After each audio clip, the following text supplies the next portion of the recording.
I'm Tom Vasel. I'm Zee Garcia. What's happening? Hello! I'm Sam Healey.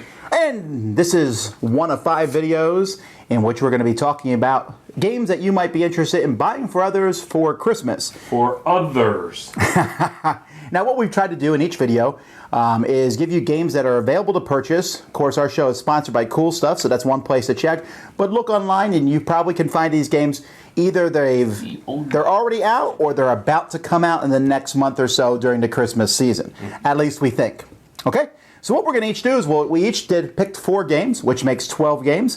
Today's topic is thematic games. These are games in which the theme is a very strong factor. Some people call these Amerithrash games. Other people call them, I don't know. American style. Yeah, whatever. But it's like a theme, you know, like if you want to feel that you are a North Pole explorer, this is the kind of game to get. All right, so we'll go start with Sam, and we'll each give you 4 games. You're first. All right, Will. My first game for the thematic section is just going to come out here pretty recently. It came out of Essen, and it's true for production. It's coming out here pretty soon, and that is Star Wars Imperial Assault. This is a what would you call it? It's like a dungeon crawl. Nah, I don't like calling it a dungeon crawl because you're not in a dungeon. And dungeon crawl to me has a fantasy element to it. Abandoned base crawl. It's more of a mission based game. But it's about Star Wars. Yeah, it has Star Wars themes. You have Star Wars characters. Some of the big name characters are in the first box, but you're going to have to buy some of the first wave packages, extra packages to come along with it. So it's a really solid game. It captures the feel of the Star Wars universe, not necessarily the movies, because some of those big name characters aren't there, but the universe is definitely there. Fantasy Flight hit it out of the park.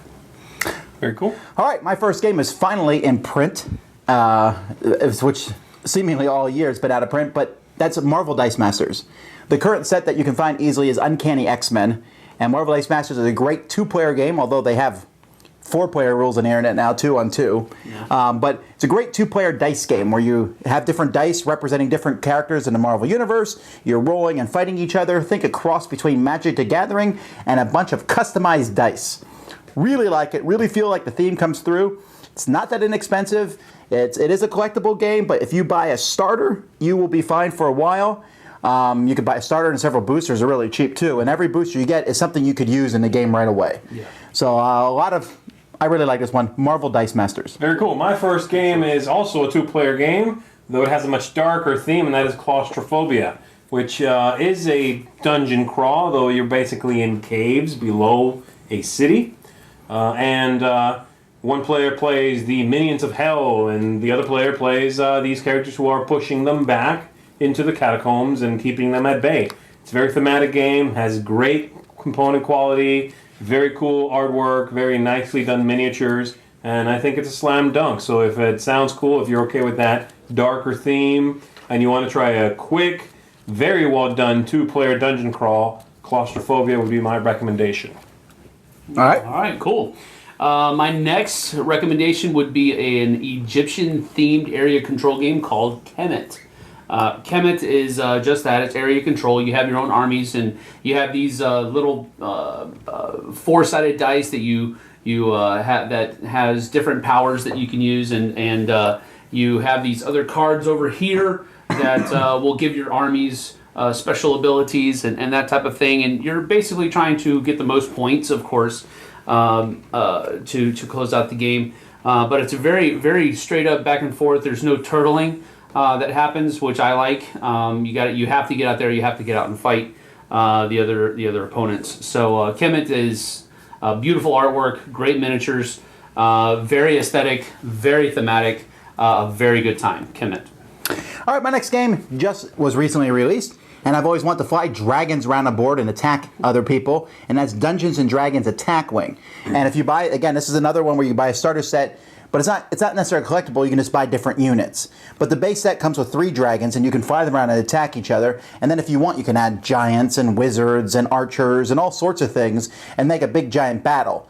But just to me, that is a really cool thing. But just the act of being able to fly dragons around, that's something I've wanted for years. And finally, this game uses the same system that you find in X-Wing and the Star Trek Attack Wing, but really works well as the dragons swoop around and shoot fire and lightning at each other. That's Dungeons & Dragons Attack Wing. Very cool.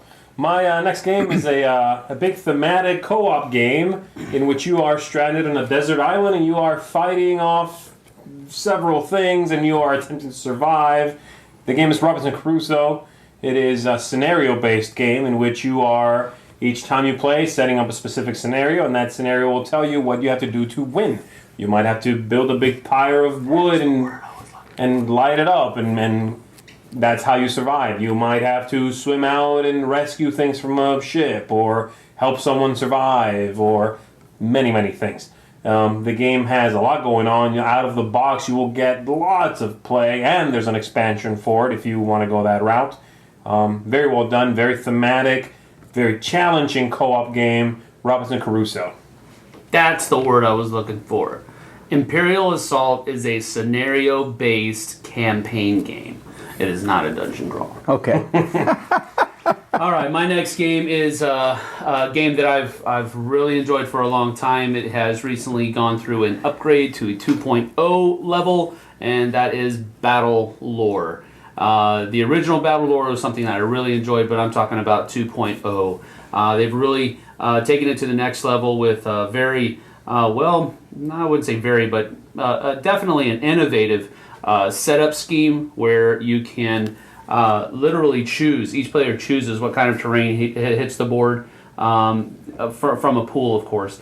But it is a fantasy-based squad-level tactics strategy game, and where the good guys fight against the bad guys, and there are objectives to hold and units to knock out, and it's just a lot of fun, packed in a very aesthetic package. Again, very nice miniatures. The artwork and the terrain work are very pleasing to the eye.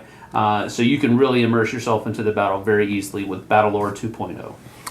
And if you like horror, or specifically Cthulhu horror, Lovecraft horror, then Eldritch Horror is a game that mixes, I'd say it's half horror and half adventure.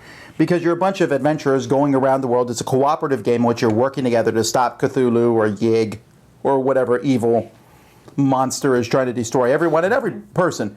And you're going around having adventures, following a storyline, looking for clues. Each game plays out very differently, but they're very interesting, involved stories, and it's hard.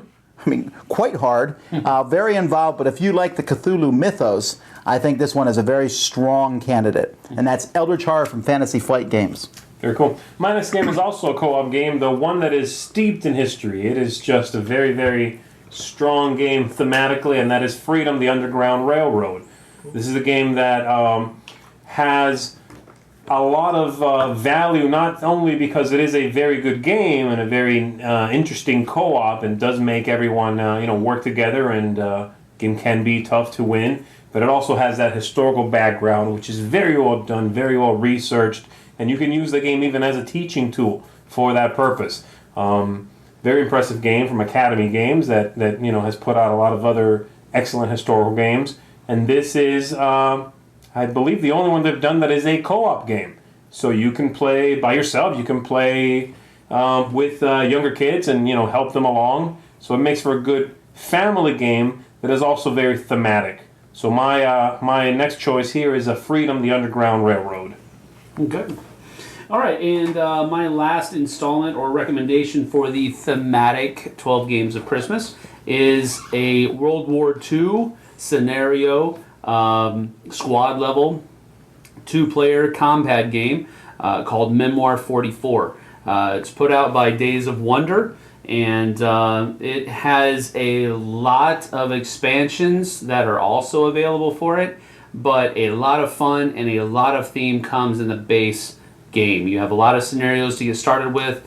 After you've worked through those, if you do, there are campaign books and Mediterranean Theater expansion, Eastern Front expansion. There's so many different things, an air pack expansion that you really don't need, but it is cool to have because the planes are really neat. But anyway, just the base game is 40-50 bucks, and it is worth every penny of it. If your significant other or friend is a World War II aficionado, then this is probably where you might want to go. It is really down that alley. So Memoir 44 by Days of Wonder. If you like to play Army Man as a kid, this is for you. That's the one. That's right. If you are getting a gift for somebody who likes everything, then you want to get them this game, Smash Up. Because there really is everything, and has 8 different factions that you can smash up. There's dinosaurs, there's robots, and then you can add pirates and ninjas. Zombies. And you mix 2 of them together. You smash 2 decks together and you play cards and you're trying to conquer things. It's a very light game, very easy to get into. Yep. And then they've added expansion after expansion. There's like a Cthulhu expansion. There's an expansion that has different kinds of monsters like Frankenstein and vampires. There's an expansion coming up next year that has pretty princesses and fairies and ponies. Cute ponies.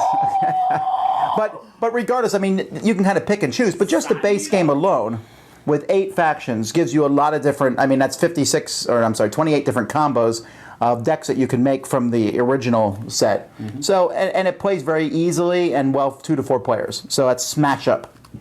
My last choice here for thematic games is also a card game, one that's put out by Fantasy Flight Games in one of their living card game formats, and that is Netrunner. Netrunner Android. Netrunner is a game that is set in their Android universe, which is a futuristic universe, which is steeped in the hacker versus corporations mythos that they've created. And the game is very thematic, has a lot going on. It is it's a game in which both sides play very differently. It's a game in which you are allowed to build your own deck, and so that's going to give you a lot of fun if you enjoy going down that route. Lots going on. Some bluffing going on in the game. Some tactical card play, managing your actions. Very cool theme. You really have to like that theme because it is very steeped in that sort of sci-fi punk kind of setting. But it does it extremely well. So if you like that, check out Android Netrunner. Very cool game. All right, so there you go. 12 different games. I hope that some of those are find useful to you. My 4 are probably the best. But anyhow, Merry Christmas to everybody. We have 4 more other videos. If you're looking for other topics on Christmas, we'll see you guys then.